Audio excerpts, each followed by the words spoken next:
So, hello everybody, welcome to the Urban Dog Rescue Training Series. This is part 3 of 4. We've already done 2 previously on stress and decompression, and then the second on isolation and separation. And today we're going to be talking about fear and aggressive behavior, fearful and aggressive behavior, primarily in the home environment. So I'm just going to introduce myself really quickly. My name is Karishma Warr. I'm head of training and behavior at Canine Academy, and Canine Academy we're a company based in New York and London, but we work globally through digital dog training services, and we have a team of behavior consultants and trainers who work all sorts of different behavior cases all around the world. We have a practice that's led by evidence, science-based training, and we operate under the kind of ethos of modern training for every dog. So our goal is to try and spread this humane, ethical, effective training and do it for free as much as possible, and that's why we're here today. The kind of training that we use operates under this principle called LEMA, which stands for least intrusive, minimally aversive, and this is the kind of training that's recommended by the American Society of Veterinary Behaviorists. And these guys are kind of, they're only 70 in the country, they have medical degrees and they have behavior degrees. They're really, really hot stuff. So the kind of school of thought that we're coming from, the way that we're training, it's really backed by evidence and by the experts, which is great. And it's obviously the team at CCA is led by me.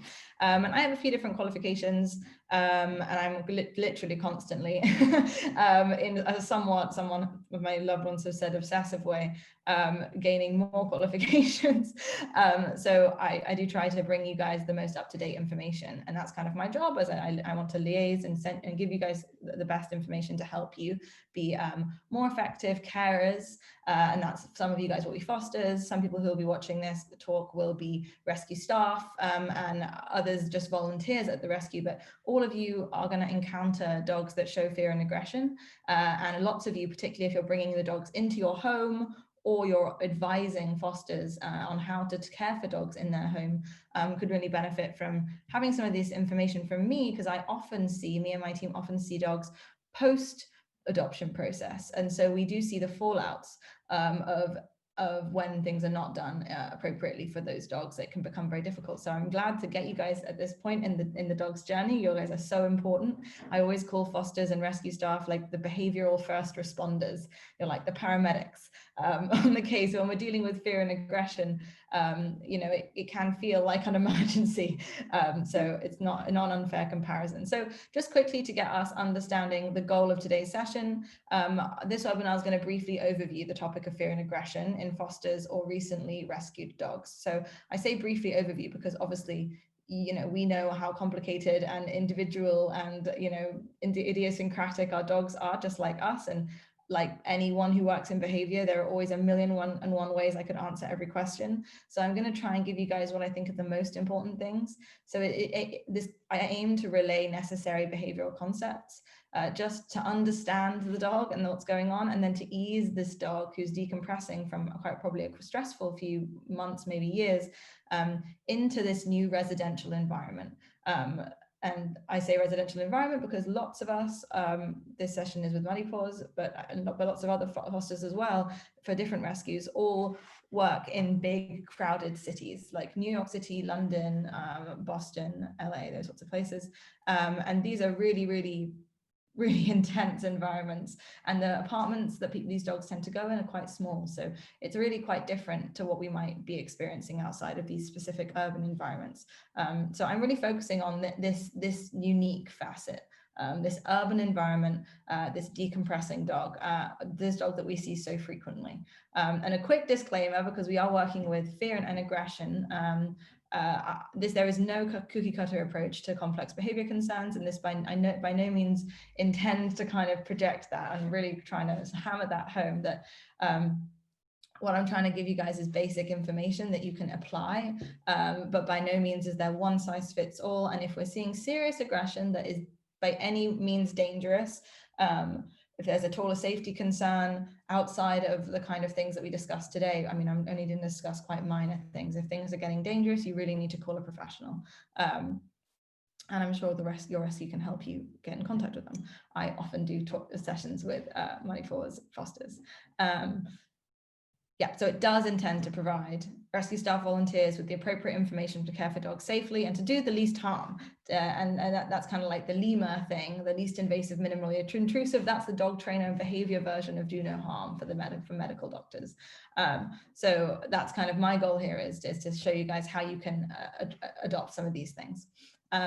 Okay, so I'm just going to give you guys a little bit of a basis of information about fear and aggression in specifically urban rescue dogs and the patterns that I see. The first thing I think lots of people ask me is, why are my dogs like this? Why are these dogs like this? I didn't expect the dog to be so fearful. And we're going to talk about a variety of different triggers that trigger the fear and potential aggression in a moment. But the big question that I want to answer is that one first. Why are these dogs so fearful and so sometimes aggressive and avoidant and et cetera, et cetera? Well, lots of these dogs have very little experience being indoors, even being in a home, being in the same room indoors as people. That might just be a new experience for them. They might have spent a long period of time in a shelter environment. They might have spent a long period of time in the backyard. They might have been in crates a lot of the time, or just not with the family. Their lives could have looked so drastically different. And when you think about how intense that kind of an experience is for an animal, and when you think about that in conjunction to this idea that stress stacks in our bodies, the body holds stress and tension and trauma, our dogs can enter these chronic hyperaroused and shut down states. I'm not going to go into this physiological and behavioral phenomenon too much. For more information on this stress, this stacking stress, and the physiological and behavioral implications of stress over long periods of time, refer back to my the first part of this series, and you can just DM us on our Instagram at Calm Canine Academy if you want us to send you the link to that. These are some, off the top of my head, just some things that lots of our dogs are experiencing when they're coming into the city. They've probably spent maybe years and lots of time in the shelter. Maybe they've had a stressful transportation experience, rehoming experiences, not having had any of these experiences before. This is all new. And on this next slide here, I had used a behavioral model by someone called Kim Brophy. She's an ethologist, to categorize the different factors that contribute to why our dogs can be, in coming out of rescues into fosters and adoption, can be really struggling with fear and aggression in a variety of different ways and with a variety of different triggers. So we have learning experiences. So that could just mean that they were never socialized to some of these things. The dog might not have been cuddled and pet. It may not have eaten with humans present. It may never have been on a sofa. It may never have met people. It may never have had new people coming into their home at a young age. And just like with human children, if our dogs are not exposed to this at a young age, even if they never had any bad experiences with that particular trigger, when they then are exposed to that as an adult, it can really make them afraid because they're not used to that. So even if they might cringe at the sight of a man or bark at the sight of a man, they don't have to have had terrible experiences for that to be why. It could just be a lack of early socialization. That is enough to cause that kind of fearful or aggressive reaction. So I think that in itself is just huge. And lots of these dogs did not get appropriate socialization specifically to apartment living and city living. So we're really seeing a fundamental lack of their education here. On top of that, most of these dogs, to be perfectly honest, will have some sort of traumatic past experience. Even if these dogs had never been in a car before, the transport could have been a traumatic experience. Coming into a crate for the first time could have been a traumatic experience. There's so many potential scary things that can happen, and with a lack of socialization comes more it makes it more likely for them to have traumatic experiences. So it's almost like this cycle. So learning can be a huge contributing factor. They learn that the world is dangerous. They learn that people are going to grab them. They learn that hands coming towards them equals someone putting a leash on them really quickly and putting them in a crate, which they're afraid of. So these learning experiences can contribute to their fear and aggression. So can the environment. And obviously this is a real obvious one because their environment has totally changed. I'm looking at my bullet points here, loud and smelly. I imagined how it would feel to a dog to be moved into a city apartment. It's loud and smelly. There are lots of new people. There are hallway noises, mailman noises. They're in a smaller space than before maybe. So the environment changing around them puts them at a huge disadvantage. And everything from, the shrubbery is different, maybe from where they're originally from. Some of these dogs are brought from abroad and originally lived as free roaming dogs. This could not be more clear, when we look at it this way. They have this lack of learning, or trauma, and then the environment changes around them, so there's really nothing for them to cling to anymore. And on top of that, we have that lots of these dogs have genetic predispositions to have some fearful or aggressive reactions. So if we have herding breeds or guarding breeds, it by no means makes them bad dogs or makes them less wonderful companions, but we have to admit that they were selected genetically for a really long time to have a propensity to bark at shadowy figures coming into their territory, perhaps, or to bark to sounds of people around outside the door, or to nip and bark at fast-moving animals in their space if they're a herding breed. So the genetics is going to play a role here. There are also behavior conditions that can be genetically passed down, which we'll talk more about later. And then the last or the last area that we can discuss in terms of contributing factors is self. And that just kind of means like the specifics of that dog's. The important thing in these cases is that lots of these dogs are in adolescence, so between 6 months and 3 years old. Lots of them have been sick, or are in pain from medical procedures, or are underweight, or at the very least are in physiological chronic stress states. And like I said before, refer to the first part in this talk for that. So there's really, in each of these areas, learning, environment, genetics, and self, the areas that contribute to behavior, we're seeing them being at a real disadvantage, and it really sets them up to be fearful of their environment. And it really, so it really sets them up to be fearful of their environment was my point there. And I think that we kind of expect dogs, we have like there's lots of media out there about all dogs love people and we're going to rescue them and they're going to be so grateful, but the reality is sometimes we rescue them and they're terrified, and it's our job to meet them where they're at. The problem is that when the dogs are faced with this much of a challenge, and when they're confined on leashes or in small noisy spaces, many dogs feel like they don't have the option to perform flight. And when we say flight, we have 3 options when in chronic stress. When challenged by this heavy load, what options do we have? We have flight, to run and hide. We have freeze, which is to wait and hope that the bad things go away, or there's fight, which is to actively usually perform agonistic behaviors towards the triggers that are making you uncomfortable, the things that are causing you stress, to decrease their activity. And lots of dogs, at a certain point, after many months of stress, and flight does not work, and they're on leashes in small spaces, and the freezing doesn't work often, they feel like they have no option other than to escalate to fight. And I've got this sort of infographic of the canine ladder of aggression here, and we're going to talk more about this.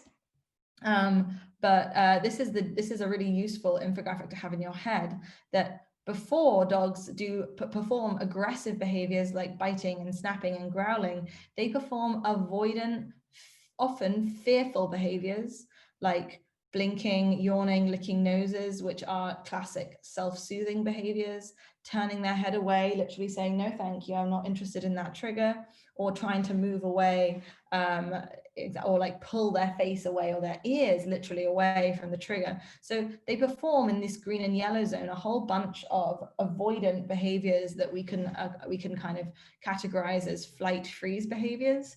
And as those flight freeze behaviors prove to be unhelpful, as the dog stiffens as somebody pets them, but the person pets them anyway, as they ran away from the I don't know, maybe the animal control officer in Puerto Rico, wherever they're from, but they got caught anyway, and that flight failed. Lots of them learn that fighting is what works. So that's where we see fear slipping into aggression, and it's important that we acknowledge that fear is most aggression, is ultimately rooted in fear. Not all aggression, that's definitely true, but I'm really I mean, I'm completely arbitrarily making up a number, but like 90%, and that is made up, but a lot of fear, particularly in these cases, in these rescue cases that are coming into the city, they are very, very fearful, and that's why their aggressive behavior is coming from. So this is a slide from the part 1 of this series, which is all on stress and decompression.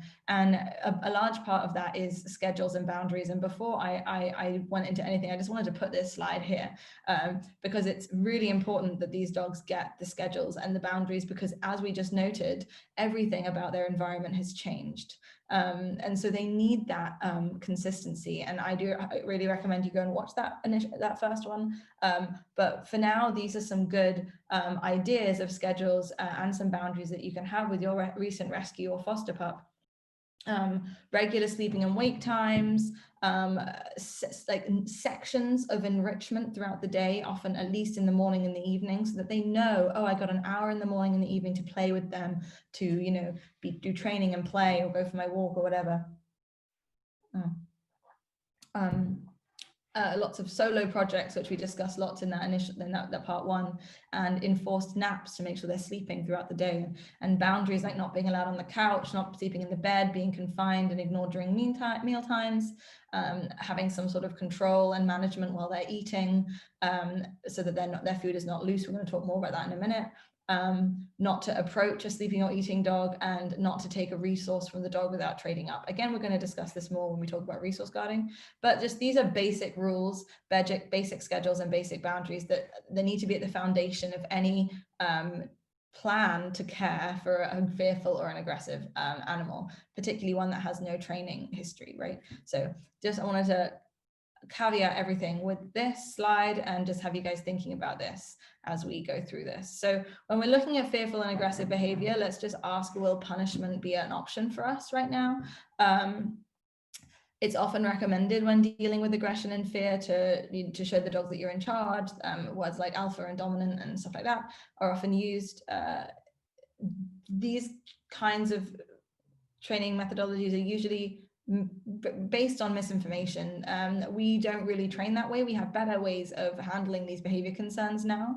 But I want to make it clear that these dogs don't need to be you know, thrown in the deep end, and they don't need to be intimidated or coerced, particularly the aggression cases that are showing aggression. It's very, very, very, very tempting because of things that we've seen on television, or because of what you know, our family members told us when we were you know, teenagers, and we remember them saying this, to feel or think that you have to correct a dog or punish a dog for performing aggressive behaviors, and sometimes even for performing fearful behaviors. It's definitely not the case. And just like it's the case with human beings, when we're dealing with fear and aggression in humans, adding more aggression, adding more fear and pain is only going to be proverbially fuel to the fire. So we really want to avoid any dominance, force-based or intimidation-based training methodologies with these sorts of dogs. And I just have some examples of punishers that I think have filtered down into quite common use, and I think need to be removed, particularly with these dogs, as I think it's just going to make things a lot worse. So things like shouting or using a harsh tone with the dog that's performing defensive aggression, saying no or or any of those kind of sounds that predict the dog, that trying to mark the dog having done the wrong thing. It can be very frustrating for a dog at the least, and it can be really scary for a dog at the worst. And rarely does it actually solve the behavior problem. Lots of people will use loud noises like pennies in a can or compressed air. Often this actually makes it worse as well. If a dog is barking, for example, because it's scared of a sound, and we start shaking loud noises at it, it's going to make their fear of sounds worse. And even if it does suppress the barking in the moment, it's going to cause more systemic fear issues.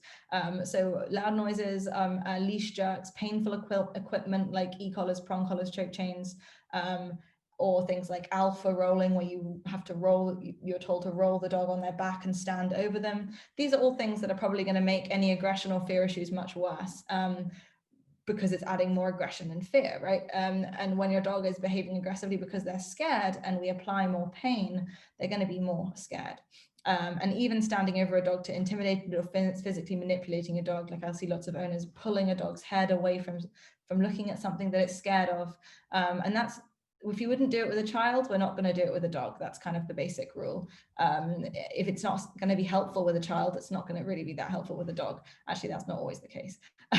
But in general, from a welfare perspective, we definitely don't want to be adding any more fear or pain into the mix. So punishment is not really going to be what we're going to use that much.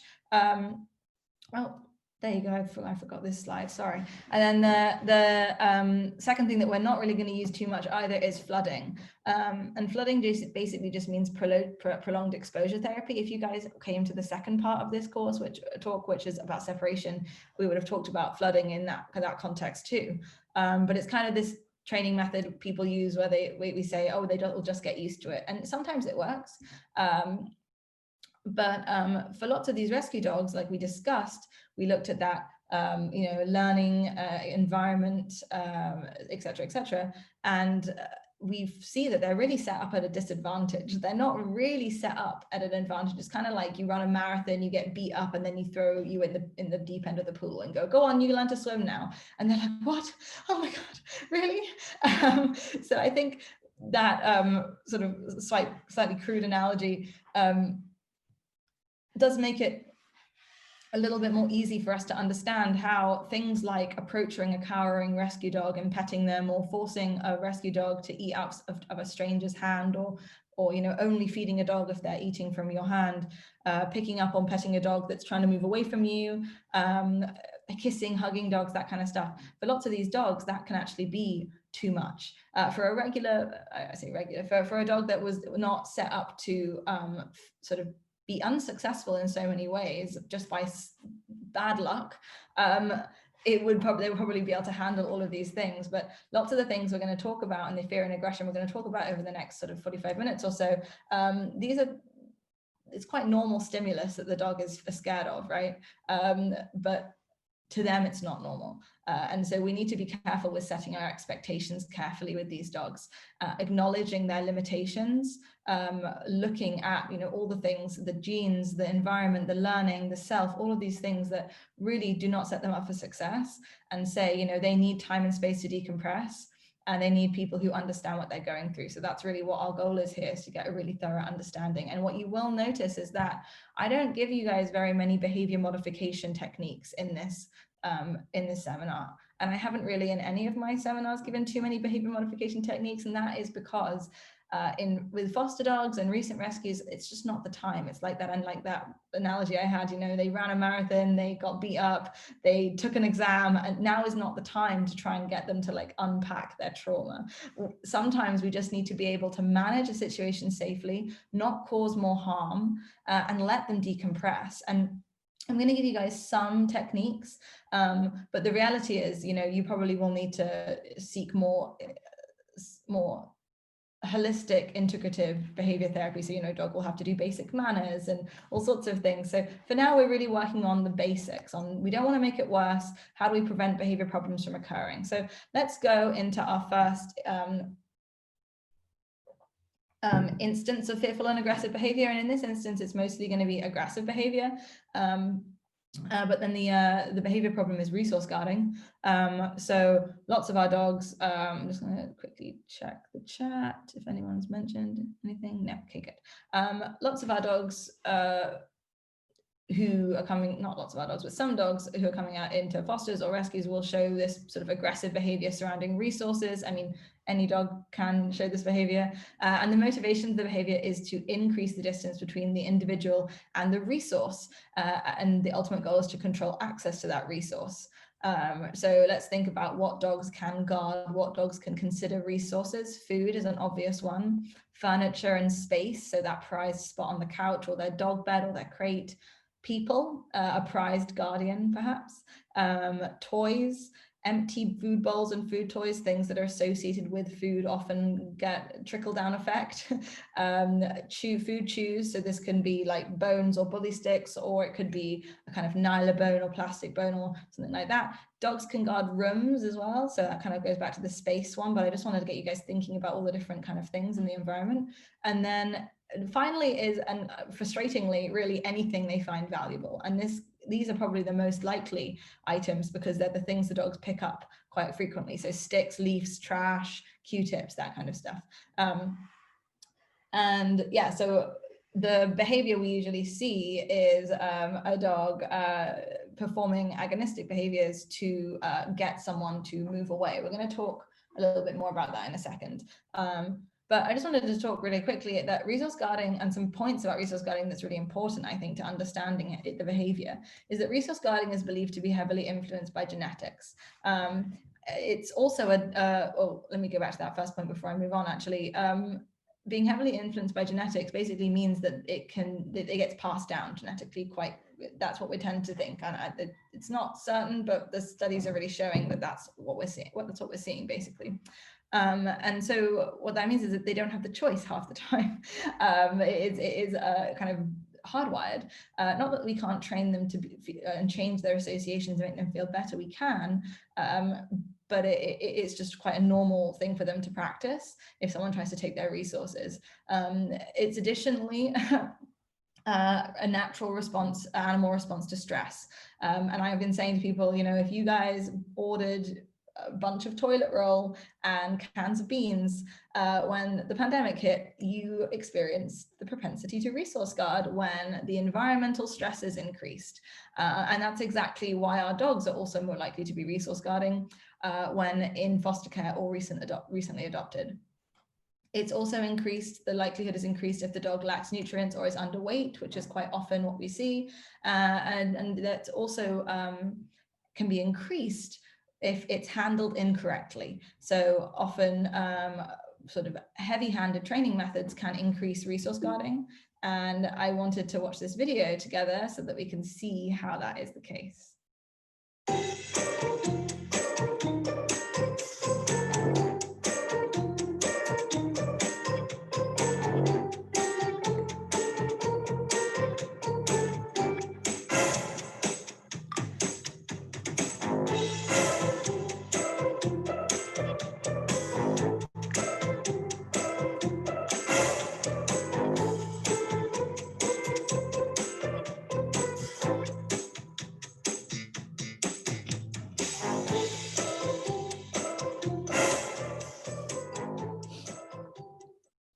A funny video. It's a funny video, but it's also really quite it's poignant because that's what lots of people have been taught to do with dogs to resolve resource guarding, which is the kind of ironic, sad thing that actually makes it worse. So we definitely don't want to be doing any of that. And I think that video is really cute, and I want one of those little bears. But we're definitely not going to be doing any of that. And we're going to acknowledge that that's actually going to make the problem worse because it's teaching the dog, a dog who's fearful over its resources being taken away, that humans approaching them means they're going to take away their resources. It's like affirming their worst nightmare. So we're definitely not going to do that. We're also not going to expect our dogs to be okay with that, right? And I wanted to just show you guys some examples of resource guarding. This is dog to human resource, a dog resource guarding a bone against a human being, or yeah, I don't really know how you'd phrase that. We might not watch this whole thing, but you see the dog is just a little bit tense, and it's getting tenser as the person approaches. You might also notice that its tail is wagging, or it was in the beginning. So a wagging tail does not always mean a happy dog. And you see as this hand approaches, we're seeing some lip licks. The dog's looking away. It's saying, please don't do this. But if they keep approaching, it is going to escalate its behavior to some growling. And we see this hard stare looking right at her saying, don't do that. So this is what resource guarding often looks like with people. And you see now they move away, the tail is wagging again. And this is not a happy wag, this is a stressed wag. So the happy tail, a waggy tail does not always mean a happy dog. And I'm going to say, obviously, never do this. This is an incredibly unsafe thing to do, and definitely not something you should try at home. But what we were seeing from this dog is some things that often confuse guardians, like the wagging tail, the fact that, you know, it's not just moving away, it's staying there, and it's probably learned that even if it moves away, that doesn't help. And what they're doing there is really clearly showing that the hand approaching and the people around them has been associated with things being taken away. So that dog is very upset by them, and luckily he's growling, which is good, so that they learn they don't go any closer. But this is what it will look, this is what it might look like when we're seeing behavior like this. Some dogs who have had a history of punishment will not give this much warning. Some dogs will not growl that long before moving up the ladder of aggression. You guys remember the ladder from earlier, that little infographic? You're seeing him going from being okay to stiffening to growling, and the next step would be a snap. So if she was silly enough to continue moving her hand towards him, she would have lost one of those nice nails. Maybe not, but you get what I'm saying. That's what it might look like between a dog and a person. And then it's important to note as well that dog resource guarding can also be problematic. So just warning, this dog is there's gonna be a dog fight in this next video. So just a quick trigger warning, they're puppies and no one gets hurt. Oops. But I do just wanna give you guys a warning, and the dogs are gonna make noises. So if you have dogs at home, you might wanna get ready to treat them if they hear these noises. But this is a classic case of just resource guarding being really encouraged between two young dogs who are far too old to be sharing that food. And it's very high value chicken. And now they're introducing pain as well to the mix, forcing the, ignore this text. That's not really what's happening. He's not really dominating the plate. He's just resource guarding very, very valuable resources from his sibling, it seems. And it does escalate because the human doesn't get involved and just kind of causes more pain here, which is probably making the dog more annoyed. But what you're seeing here is this little dog is quite nervous. You see how he's leaning backwards, and this little dog is staring at him while he's eating and growling heavily. So this is a really upsetting video. I'll stop it now. But this is what resource guarding often looks like. And you see how this dog's eyes are locked onto this one with this stare, and how he's quickly inhaling the food and standing over the bowl. This method is going to be so ineffective. That's the kind of upsetting, but that's the sad thing about this video, is that this is going to be so ineffective, and this puppy might even learn to be agonistic over food. So we're definitely avoiding stuff like this. I'm going to talk more about that just now, but this is what we might see between dogs when they're showing resource guarding. So let's talk about how we're going to be managing this. So whether we're seeing dog resource guarding or dog human resource guarding, safety and management is the key. Realistically, like I said before, they've just run that marathon, they've just done a test, they've just been beaten up. We don't necessarily need to go in with heavy behavior modification now. It might just be better, and almost always is better, to manage the dog with intelligent management strategies to limit their access to the thing that they're guarding. So it might not be food that they guard, but remember the safety and boundaries recommendations from earlier. Our dogs should not be allowed on the furniture. Our dogs should not be eating food loose in the house. They should be in a crate or in a pen. If they're not in a gate, crate or pen, they should have a leash dragging behind them, particularly if they've shown resource guarding behavior, because you want to be able to control them without touching them. You want to be able to control them without getting closer to them. So being intelligent and saying, you know, kid, I know you're really struggling right now with these things and you're really anxious about your resources. If I'm not able to fully manage my environment, and there's a chance that you might pick up a sock or I might drop a pen and you're going to guard that, I'm going to keep a leash on you. I'm going to keep you in gates behind baby gates or on a tether, so that you cannot practice this behavior. So the management is absolutely key. And I always say to people, you know, imagine that it's you have a little wild cheetah in your house. You know, how would you manage that? You know, we set such high expectations of our dogs, we expect them to be able to handle it. But I just imagine that this isn't a dog, that it's a wild cheetah. What would you do? Probably keep a leash on the cheetah, right? And so we're going to do the same thing, because this little guy doesn't know the rules. And letting him have free rein is going to allow him or her to practice a bunch of things that we really don't want them to practice. So management with gates, and tethers is absolutely key. And then limiting access to guardable resources. So if the dog guards food, then they're never going to have any food outside of their pen or their crate. If they guard space, they're never going to be on the furniture, not until they've been adopted into a new home, they've had the time to decompress, and then we've worked on behavior modification. We can practice non-threatening resource removal. I'm going to talk about that in a second. And we can build good associations with us approaching them. So let's go through into these a little bit more in depth. So this is a great example of safety and management with a resource. We have Hayes sitting here on his bed with his bully stick. I guess the bad thing about this picture is that I would not go and sit on that couch or that chair if he had that space. I'm assuming here that he has this whole space to just chew on that bully stick. And we want to imagine, and he's also, as you can see, tethered to this heavy piece of furniture. So he cannot aggress.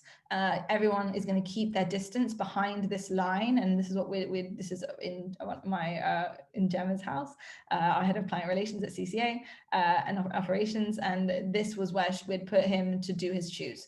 And no one would bother him when he was on these chews. So we're alleviating the anxiety. We're managing to make sure that everyone is safe. We're giving them a designated space to work on their things. And then when they're finished, we'll let them go. But this is a good example of a sort of safety mechanism, a safety plan. I'm going to show you in a second video here about how we can build some good associations with us approaching them. So you notice that it was as they got closer to the dog that the dog was getting very stressed, and that's often the case. It's proximity related. So as person gets closer or the dog gets closer, they get stressed. So I'm gonna show you guys this video. So we're going to show you guys how to counter condition to being approached. You already had that, but you didn't really care. So I'm going to give him this. And he's on a tether, and I'm going to let him get involved. So now he's interested in that. I got a treat pouch. I got some really high value treats in here.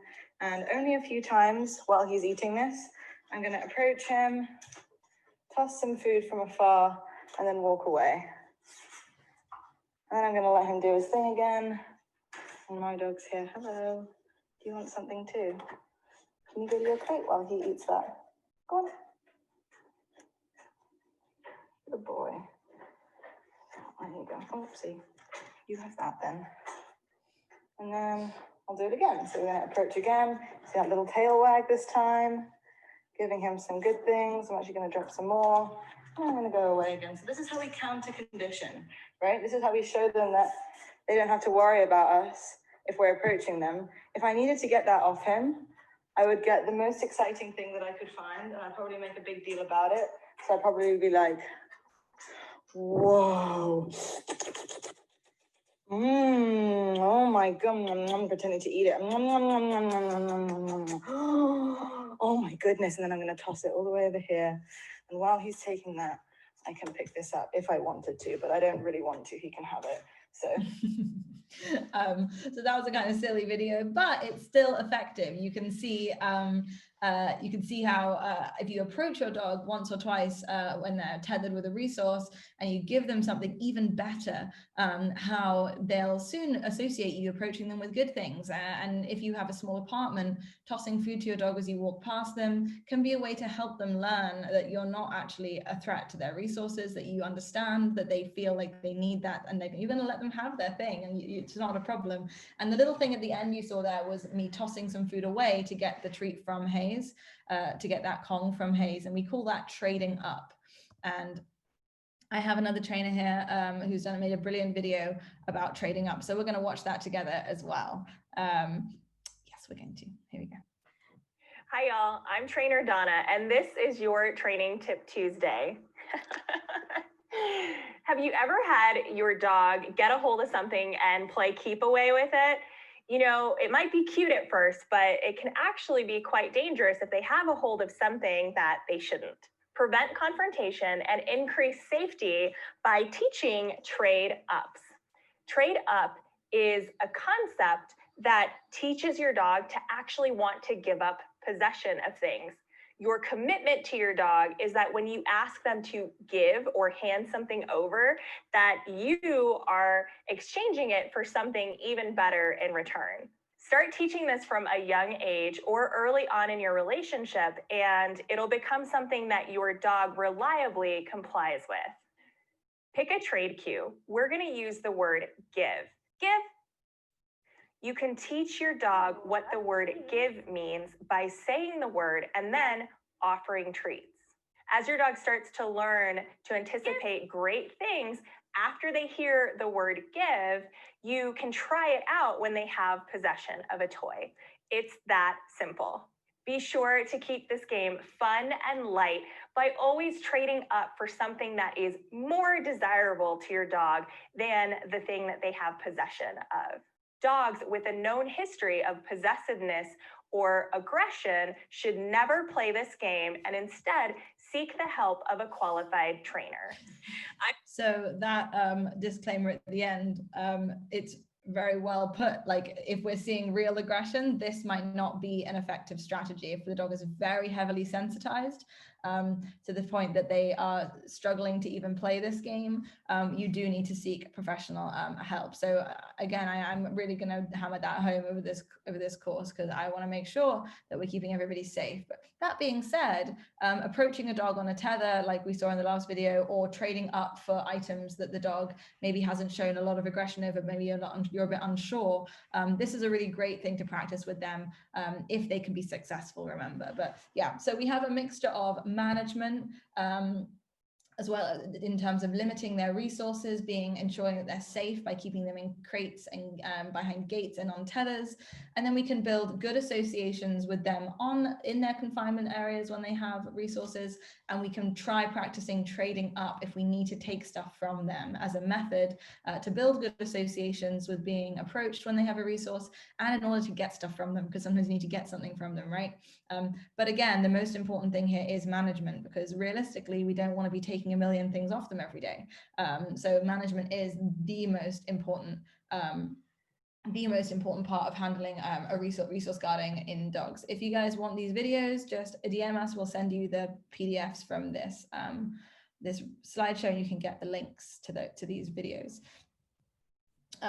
But with any new dog that comes into your home, whether it's a recent rescue or whether it's a foster or a recent adoptee, you want to be practicing trading up with everything, just because they're going to be more likely to resource guard because they're super stressed. So that's just act as if they all need this help, and that way we will avoid problems developing in the first place. So that's a little bit of resource guarding, some resource guarding tips for you guys. We have a little bit more of an understanding of how that behavior works, or what's motivating the behavior, of common mistakes that are made, things we should avoid, and then a few things that we should be doing to help them out, including setting expectations, management, and then a little bit of behavior modification. The next sort of behavior problem that we're going to talk about involving fear and aggression is to do with handling. And handling basically meaning body handling, so being touched or interacted with by usually, this is in cases that I see, usually members of the household, so their foster family or their new adopted family members. And this is usually described as avoidant or agonistic behavior directed towards primary guardians related to being reached for, picked up, groomed, or handled in some way. And if we look back, why are they fearful and avoidant or aggressive about these behaviors? We have to look back to that learning, environment, genetics, and self. So, they probably were not given those experiences of being handled and groomed at an early age.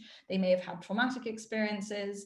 Everything in their environment is set up to make them feel unsafe because of all of the change. So they may just be feeling a little bit more nervous in general, as well as maybe there's some genetic component potentially, and in their adolescent period, maybe they've been sick, unwell, in pain. So there are so many contributing factors to these issues, as we've discussed before, and because of these contributing factors, we might see fearful behavior, like that's usually avoidance in regards to handling. So I see this a lot, very fearful dogs who are hiding and not wanting to interact with the guardians, trembling, freezing. And these behaviors fall under the flight or freeze response category. So leaning away, looking away, ducking their head, tensing and pulling back their ears, freezing stock still, cowering, running away, tucking the tail and rear end, all of these fear-related behaviors that show an extreme fearfulness of the stimulus that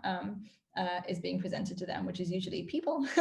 And if they cannot avoid that trigger, if the flight and freeze are no longer an option, and we discussed, small apartments, being on a leash, if that is the case, these, or additionally, if startled, these dogs can move from flight and freeze to their only other option, which is fight. And is that on the aggression ladder that we looked at earlier, we'll see things escalating from just sort of staring and looking at, you saw that puppy staring at the other puppy, or that little doxy staring at the person saying, don't you think about that. We'll see hard staring, growling, lip curling, and they lift up their front lips, and maybe barking, air snapping, and then potentially biting, lunging. And yeah, we tend to see this escalate, but for some dogs, like I said before, with resource guarding, they will not show those early warning signs like the growling and the lip curl, and they'll be a little bit more quick to snap. And there are lots of contributing factors to that, but those dogs, their management needs to be on point, because you don't get much warning. So that's why we always implement these boundaries at the beginning, because sometimes you don't know whether a dog is going to be okay with it or not until it's too late. So the management is important. And let's talk about some common handling triggers that we see, things that I commonly have people coming to me after there being incidences and needing help. So petting, just regular petting, being reached for or touched on their faces and heads often. A big one is humans putting their faces in dog faces. So I'm gonna get my stuffed dog here, putting their faces high, your doggy, like this, up in their faces, picking up dogs, holding them like a baby, like this, or up behind your back like this. Treating them kind of like you would treat a human child. This can be quite triggering for some dogs who are not used to this. If they're handled a lot from a young age, it's different. But if they're not used to this, if they're fearful of people and then they're put into a new environment and people are touching them and picking them up, this can be really triggering for them. And then equipment handling is often an issue, because that's something that happens regularly and can become very triggering for a dog, like harnesses, collars, etc. And we see lots of dogs running away when their harnesses are presented, stuff like that. There are more, I could go on. These are just the big ones that we see. And what we're seeing here is a communication issue. The humans, in doing all of these things, are trying to tell the dogs that they care about them. And the dogs are seeing these as things as threats. And so it's a culture clash and a miscommunication. And the dogs think that they're being aggressed upon, and then they respond aggressively. And because they often are on the end of a leash or cornered or in a small apartment where they can't move away, the fearfulness comes out as aggressive behavior, because they're trying to make that stimulus stop. So this is another trigger warning. I just found this video on YouTube. I have a weird interest. I just watch terrifying dog videos on YouTube quite a lot. And this one came up to me, which I thought was a really good example of a dog that just had enough, and whose flight option was taken away, and they didn't have much warning because they were just snapped. And just check it out. Okay, Sophie, ready? Go. Scary. But you can see even in the still here, this dog is showing some stress signs. There's a white of his eyes are showing. It's got a short mouth. Its ears are right back. And it clearly has not got the option to move away. So, and it was at the trigger of her putting her face in that dog's face that it found really scary. And she was trying to say, kiss, let's take a picture. She was trying to be sweet and nice, but the dog saw that as a really threatening signal. So lots of dogs do this, not do this, but do have this propensity to find these interactions stressful. And it's important to acknowledge that. So let's talk about how we can be handling fear and aggression in regards to handling. So the first thing I want to talk about is creating a safe space. Setting up a crate or a pen, if there's a space for a pen, is even better because they have more space. For the dog, in the crate there should be a bed, the crate should be covered, it should be in a sort of relatively quiet space of the house, but maybe if the dog has any issues with separation, you can have it be in the living room somewhere where they can be with people. But if the dog would rather be in a different room, it's sometimes nicer to just give them space.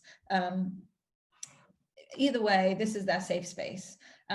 You can feed all their meals in there. No one should ever touch the dog in the safe space. That's where they can go. And we're basically trying to create a flight option for the animal. We're saying, listen, you can go and hide. That's okay. And that's an okay thing to do. So in terms of safe space training, this is a really funny video. I'm going to just turn the sound off while we watch it. Hopefully you guys can see this. It's quite small. But this is Bessie, one of my clients, who was really, really averse to her crate at the beginning, and she eventually, they did such good work with her that she would go and she wouldn't even come out. She's like, no, I'm not coming out. And they would take hours to get this dog in eventually. And you see how her dads are like, wait, we shouldn't touch her in the crate. That's her safe space. And I just think it was such a funny video because it really shows you how dogs, you can literally change a dog's behavior completely 180. This dog would take an hour, it would spend running away, fighting, not wanting to go in the crate. And now she's done such good work with her and conditioned the safe space so well that she thinks of it as such a good place that she's like, I'm not getting out. Great things happen in here. She thinks it's more likely that she'll get a treat in there, so she's staying in, and she sleeps in there. She goes in there by herself, which is so cute. To get to this point, I've put 2 tutorials in here for you, which is the work that I went through with these clients. I have a go to crate and lay down tutorial, and I have a confinement and distractions tutorial. And these are great ways to help a dog feel really comfortable about their safe space. So they're on my Canine Academy's IG TV library if you want to check it out there, or you can get the PDF from the slideshow and you can get the links. But teaching a dog to enjoy their safe space and giving them all their meals in there and promising that you're not going to touch them and go to them and bother them in there can go a long way in helping them feel comfortable. So safe space training is absolutely key, as is low stress handling. In this case, the guardian is the trigger, right? In social interaction with the guardian is the thing that's stressful. A big rule that I have is to leave them alone and let them come to you. Allowing the dog to be in control of the interaction is really important. So if it's part of our rules anyway, but in the boundaries and schedule section, but never approach your dog when they're resting and bother them, never lean down and put your face in their face. Try not to pick them up if you don't have to. And this is a huge one here. Use a leash, not your hands. So if you need to move the dog from point A to point B, keep a leash on them and do it that way. It's going to be less stressful for them to have a leash on them than it is going to be manhandled by people who they find a little bit scary. So it's just really important to just come at this from a dog-centric angle and say, listen, you're already scared of hands. What can I do to make this easier for you? We're going to watch a video about consent tests in a minute. And the last thing I have for you guys on this topic, other than consent tests, is to build good associations with people. So this Instagram class I have for you guys is a brilliant first step. It shows you 2 training games you can play with really fearful dogs to make them feel better about eye contact, to make them feel better about people reaching for them. So if they really like playing, do it. Maybe playing with them is a way you can build associations that are good. If they really like food, maybe you can just toss their kibble around the room for them and let them play that way, so they're not having to come too close to you. I'm going to talk more about what we shouldn't be doing with them, but pairing you with good things can be helpful. So whether that means that you just chuck them some chicken 5 times a day, or you watch this Instagram video and play these games with them. We're trying to give them space, respect their boundaries, and build good associations with people. And so let's watch a little bit about consent tests, because that's a really good way that we can be giving our dogs control over interactions and listening to their body language. So I'm going to watch this on mute. I'm just going to read and do the commentary for you. But this is a brilliant video on YouTube that you can find about dog body language. So she's talking in this video about how humans love to touch dogs, but it's really difficult for us to know when they want to be touched and when they don't want to be touched. So one way to tell if a dog is enjoying something is to stop the activity and then pause for a second and see if they want more. And we call that a consent test. And it's going to help build communication between us and our dogs. And it's going to help put them in the driving seat about when they're touched, when they're not touched. And etc. So this is the trainer who made this video. She's brilliant. She's called Eileen. I don't remember her second name, sorry. But about this exercise, the dog shouldn't be on leash, because if they're on leash, they can't move away, and they shouldn't be blocked into a corner. So we don't want to do this with a coffee table right next to us or something. We want to give the dog the option to move away. And we're going to start petting them. Usually on the chest is a good option rather than going for their head or back like she's doing here. And we're going to do a few seconds of petting, and then we're going to take our hand away and wait and see. And you see how the dog does not come back for more. She says no. She is not coming back for more. She actually looks away. And look at the ways that she says no. She raises her head there. She licks her lips and looks away, turns her head away, and again turns her head away, and again turns her head away again. So really this dog is saying, no, no, no, I'm okay, quite a lot of times. And when the woman, the trainer, removes her hand, the dog does not ask for more. The dog actually just stays quite still and freezes a little bit, and it's still looking away, and look, she turns away again. So she points out here that in the 27 seconds, the dog did 4 lip licks, 7 head turns away, 2 full body turns away, and 2 shrinking back. And rightly, all of these are typical signs of stress or avoidance. So let's look at that again. A lip lick here. The dog is licking its lips. It's a sign of stress. Turning its head away from her, saying no thank you, no thank you. A dog turning its head is basically it's saying no thank you. And when it's turning its full body away, it's saying no, seriously, no thank you. And we have the dog shrinking back from the hand here with the ears pinned back. And then again, lip lick, turning their body away, ears back. So she could have left the dog, but like the trainer was saying, she probably wanted food. And this is often what happens to our dogs as they approach us, because we are associated with food, and then we touch them, and then they get freaked out by that because they don't actually want the touch. So this is the consent test with a different dog. She removes her hand and the dog pushes her head back into the hand. So scrunch, scrunch, scrunch. And then she's going to remove her hand again. And the dog is going to either say yes or no. I think that's a clear yes. Yes, touch me, please.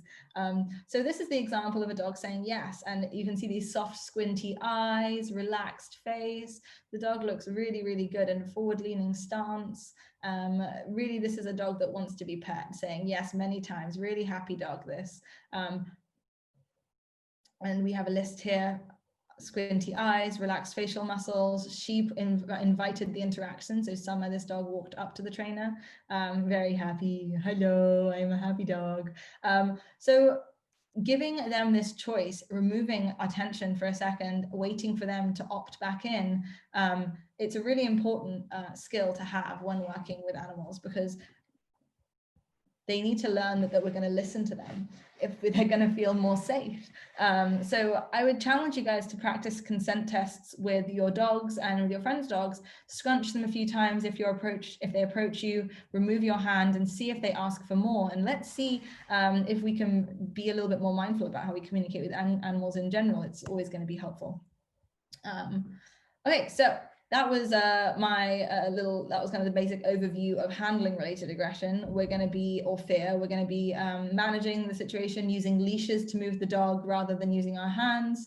We're going to be avoiding doing scary things to the dog, using consent tests to make sure that the dog is comfortable with our interactions. So there's loads of things we can be doing. And again, it's heavily management oriented, with that safe space as well as a place they can go to be put away from people, so they don't have to feel so conflicted and worried.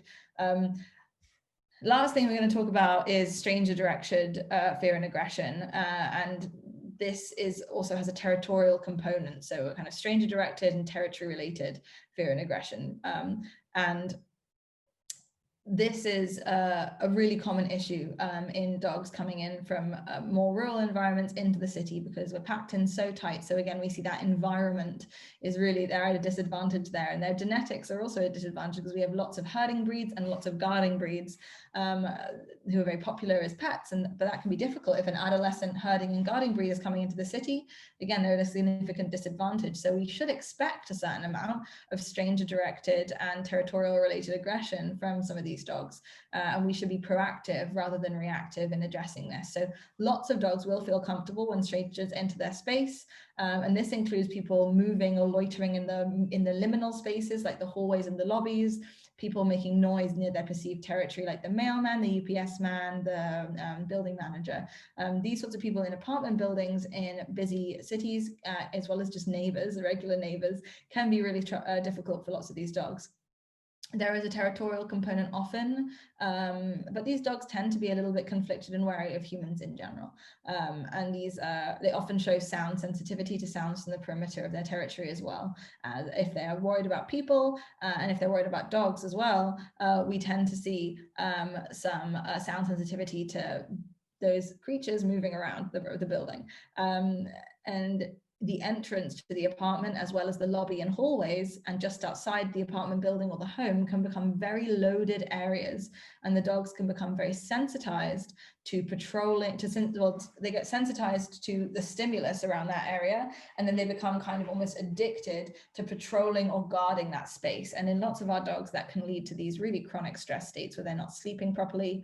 They're really worried about keeping themselves and the space safe, barking at sounds in the hallway or barking at people out the windows. And as those people go away, they go, nailed it, got it, okay, I kept the house safe. But they have to do it to keep them safe, they feel. It's a suspicious behavior. But it can be really quite draining for an animal to have that. So let's talk about our protocols for this. And let me just... Yeah, okay, cool. Let me talk about our protocols for this. And some of this is also can be relevant with the handling issues, because it still is issues with human beings. But there are some dogs that are once you're kind of in their inner circle, once they're comfortable with you, they don't care what you do or how you touch them, so that you can make differentiations there. So our first big thing here is, again, as always, this management, and avoidance is it's going to be a huge tool for you guys with these sorts of dogs, because like we've discussed before, these dogs are in a lot of stress and they're in a difficult time. And whether or not you want to be addressing this behavior concern as a foster or as an adopter in the first 2-3 months, that's up for debate. You might want to wait a little bit, but in the meantime, what should you be doing? Avoidance and management is key. We need to avoid them being triggered into stress states, triggered into fight, flight, freeze states. If we don't limit their exposure to the trigger, we're going to find it very difficult to make them feel better about those triggers. So a white noise machine by the front door in general can help a dog struggling with territorial aggression, fear, or reactivity, or stranger-directed fear, aggression, and reactivity.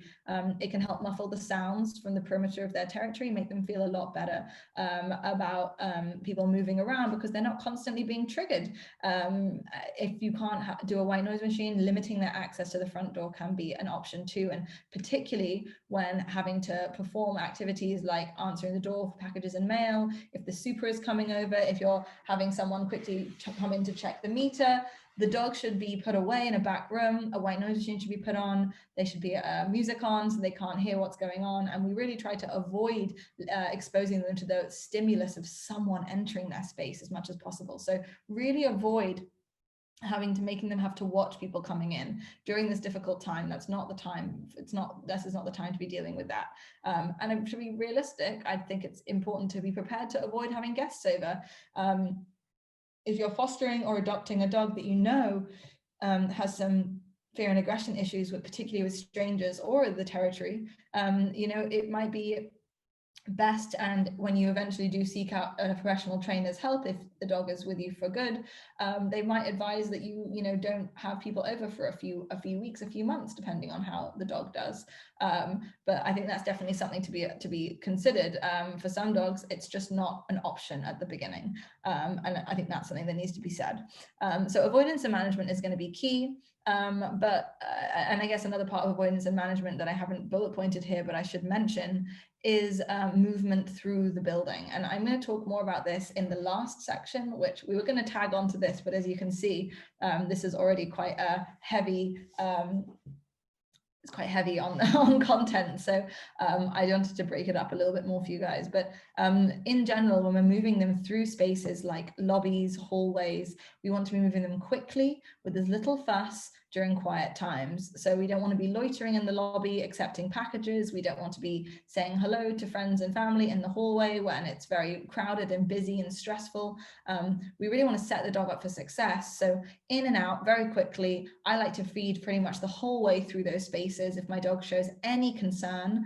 And the way that I usually feed is to either just continually stream of treats as the dog follows me, or I toss food for the dog to find on the way down. And that gives the dog the option to just forage for food and to focus on that instead of focusing on all the potential people in the environment that could be a threat to them. The safe space training is going to be important for stranger directed fear and aggression as well, particularly if you have multiple people in your home and the fear and aggression is towards maybe roommates, or if you have lots of friends over or family members over and you can't avoid that, then setting up a safe space for the dog, maybe in another room, in a back room, where they can be fed their meals, where they can decompress when someone's over, it's going to be absolutely key. And doing lots of crate training exercises with them so they feel comfortable with that confinement is going to be important, or you're just going to be adding stress, right? It's like someone's over and you're in a crate, which kind of sucks. And then the last thing I'm going to talk a little bit more about before we finish today and before we take questions is about low stress introductions. So we're going to talk a little bit more about this in a minute, but before that, I'm just going to talk a little bit about management for introductions. If you do have someone else over to the house with a dog that's unsure, it's very important you keep a leash on that dog. A leash on a harness clipped on the back is ideal.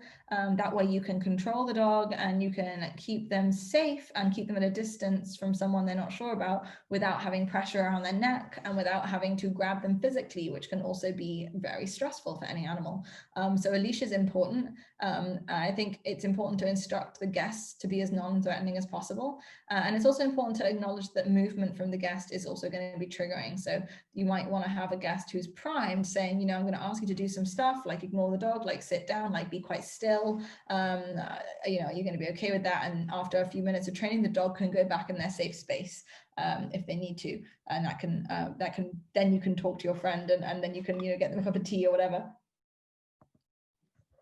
I wanted to talk really quickly about things to avoid with a recent rescue or foster who is showing fear or aggression towards people. And fear and aggression doesn't have to mean that the dog's lunging and biting. It could just be avoiding, right? Those avoidance signs, the lip licking, the looking away, that's also fear, right? So if they're showing any of even avoidance, these are some things that you want to be avoiding. And these are things that we see happening quite a lot on telly and stuff. So it's really easy to do it because even I've been done do it sometimes without thinking. And I'm like, no, wait, that's not the right thing to do. So don't feel bad if you've done them. It's just best to avoid things like luring the dog closer to someone they're scared of.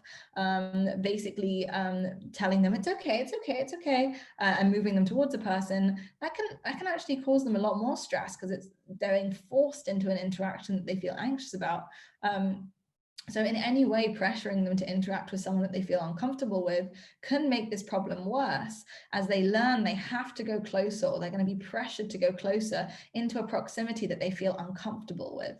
So we always want to be encouraging them actually to move away from the thing they're scared of, not move towards. We want to move down the ladder of aggression, not up the ladder of aggression. And that means often moving away, not moving towards, and that's a good thing. So definitely don't bring them closer to someone if they're showing any signs of avoidance, like lip licking, looking away, or if they're freezing and kind of like freezing like that, like you saw the dog kind of be a little nervous and freeze. These are all signs that your dog wants space. So it's important that we teach them to take that space. I wouldn't even encourage your dog to take food from people if they're nervous. I'll show you what we should do in a second, but I think that encouraging dogs to feed out of people's hands, it puts them in dangerously close proximity to nipping, sniffable skin, and it brings them closer than they're comfortable with. And we always want them to be comfortable. We don't want to be pushing them into feeling uncomfortable around us. That's the opposite of what we're trying to achieve. And as well, things to avoid is allowing guests to interact with the dog in inappropriate ways. So allowing family members or guests to bother the dog while they're sleeping, to interact with the dog in their safe space, to handle the dog in a way that you think is inappropriate or against any of the things that we've talked about today. You really need to be your dog's advocate with people. And that's often the hardest part. But that is your responsibility as their guardian. So I'm excited to talk about things that we can tell people to do instead of this. So this is an example of a really nice interaction. And this little dog is called Leo. Oh, this is a weirdly placed video. I just want to make this a little bigger for you guys. 1 second. Oh, looks like that's not going to happen. Sorry, you're going to have to watch it in this weird way. But this little dog called Leo is very nervous of new people coming into the house, and very aggressive, can be quite aggressive and fearful of strangers, and has a minor bite history, but nothing too serious. But this is him being introduced to a new walker who's a trainer and understands. Leo was in the bedroom while this trainer came in and sat down to make him less intimidating. And you'll notice that the trainer keeps his body oriented away from the little dog, Leo, and does a few other things to help the dog feel calm and comfortable. And let's talk about what they are. So he is actually feeding Leo from his hands, but he doesn't only feed Leo from his hands. He also tosses those treats away. You can see him looking away from Leo and asking him for known cues, since Leo has come up to facilitate interaction. And most of the time when he's doing this with Leo, he's actually just tossing food away and not really encouraging him to interact with him at all. But you see how he's not leaning over him, not giving him eye contact, oriented away from him, sitting down, doing all sorts of things to show him that he is not a threat. And he would, there you go, encouraging him to take space and move away from him is the primary goal here. But you notice that if you throw food away, that gives the dog the opportunity to come back. And that's really powerful.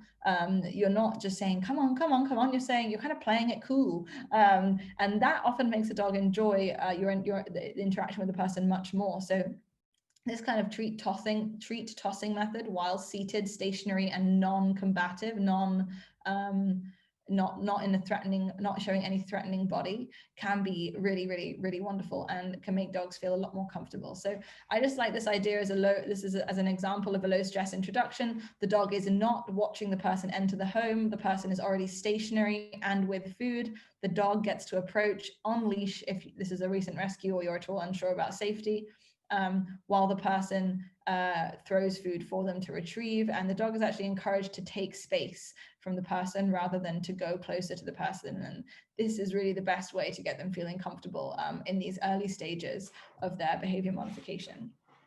So as is always the case, I want to just give you guys a little information about what to do if this is not quite enough. If you adopt a dog or taking care of a dog who shows issues that cannot be helped by these kind of the sort of things that I've been talking about, or you're finding it not to be enough, not to be extensive enough protocols to manage or modify the behavior, I guess the first thing is just to be patient and compassionate. Obviously, it's difficult for these dogs. They're not being annoying, spiteful, or disobedient. It's just a phobia that they have of a certain trigger, whatever it is, and it's pushing them into feeling genuinely panicked, genuinely unsafe, and they're just performing the behaviors that they know work and the behaviors that have kept them safe so far. So staying unemotional about it is quite important. And if you're really struggling, speaking to a proper certified professional, so a certified dog trainer who uses evidence-based science-backed training, a regular vet who could talk to you and help you with some medication, but at best a vet who has experience in behavior, specifically veterinary behaviorists are absolute the top choice. Obviously not always possible, but if you can speak to a specialist, that's always best, because if we're seeing that managing the environment is not effective, we're going to struggle to see behavior change. So we are going to need to speak to a vet about how we can use medicine and medication to help get them into a better place. If you're looking for more free information about this stuff, we have lots of training and enrichment classes on our Instagram, Calm Canine Academy. We have a newsletter where we send out free stuff, as well as, Instagram and websites, etc., etc. I want to take some questions, because that was my little presentation, and I want to just see if anyone's put some questions in the chat, which is perfect. Brilliant. I've got some questions to answer here. Chuck questions in the chat now. I'm going to answer this one, and then I'll open the floor up for more questions, because I want to hear if we have any specifics. Questions about this walking, aggression, and fear on leash. I would say for the next session, because I'm going to go into that in depth, in similar depth to this.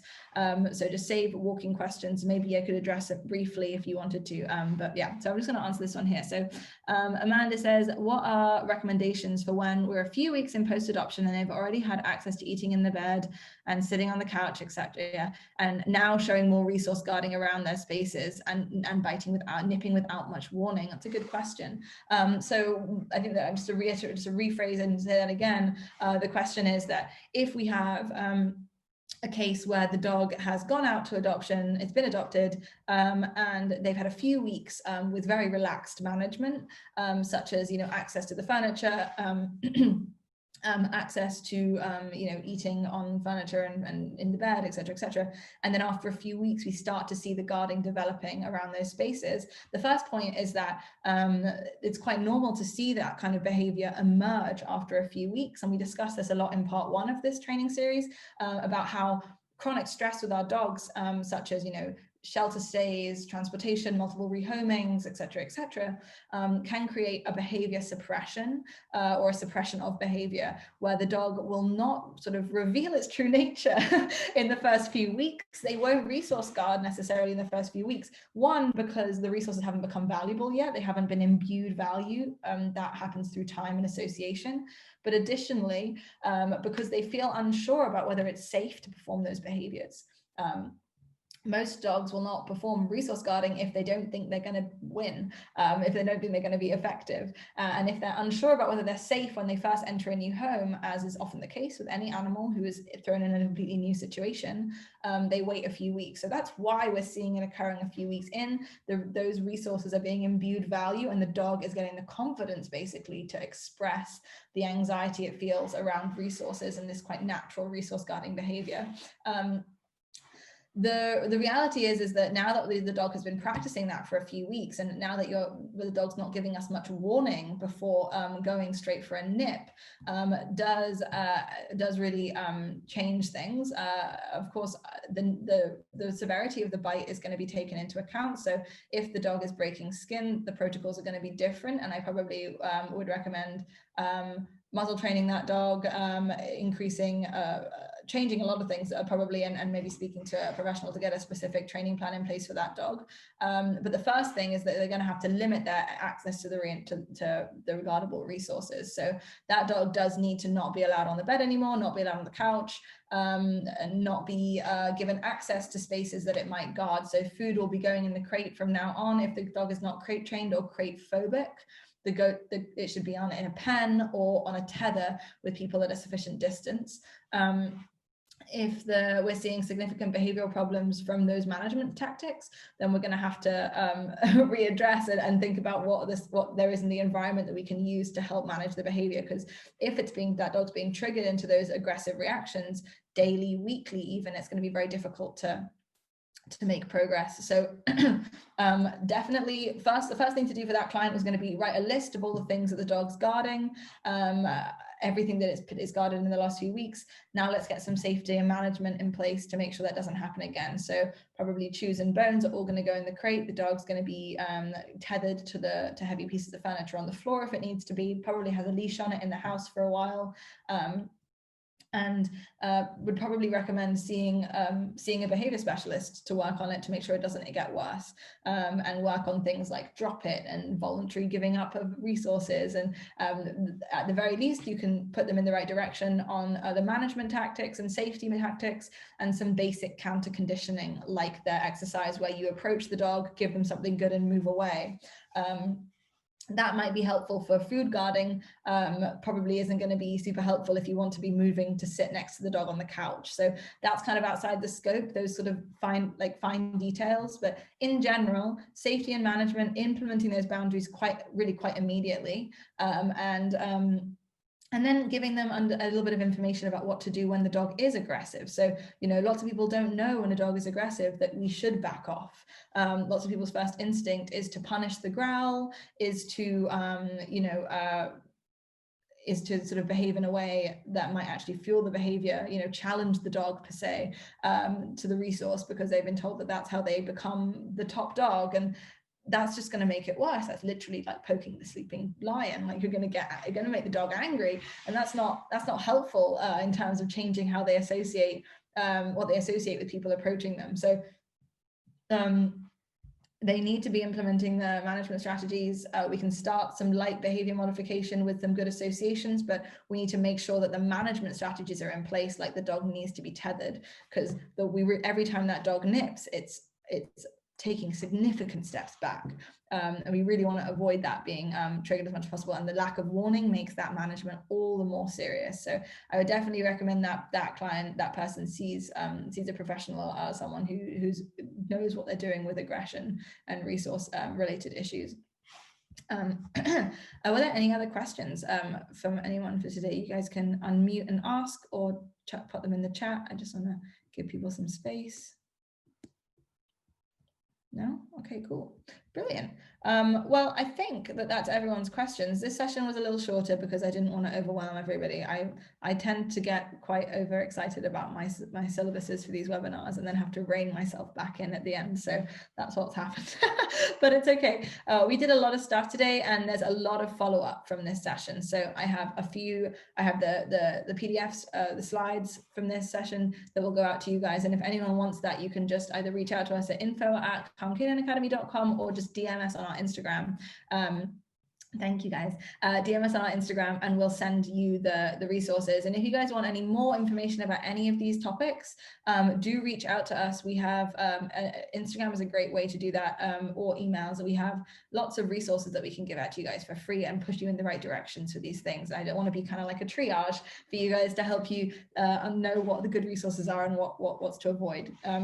But yeah, I'm hoping this gives you a good overview. You guys are now little doggy therapists, so you can spread the knowledge and let everybody know that this webinar is available for free if they want to watch the recording. And I thank you guys so much for being amazing participants and wonderful listeners, and for asking. We got a really good question there at the end as well, which really was really helpful. So thank you so much.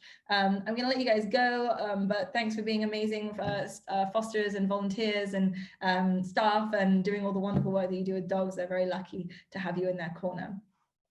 Okay, that's me done. Have a lovely evening, guys, and stay safe. Give your dogs a kiss from me. I've been Karishma, and we're Canine Academy, and thank you for joining.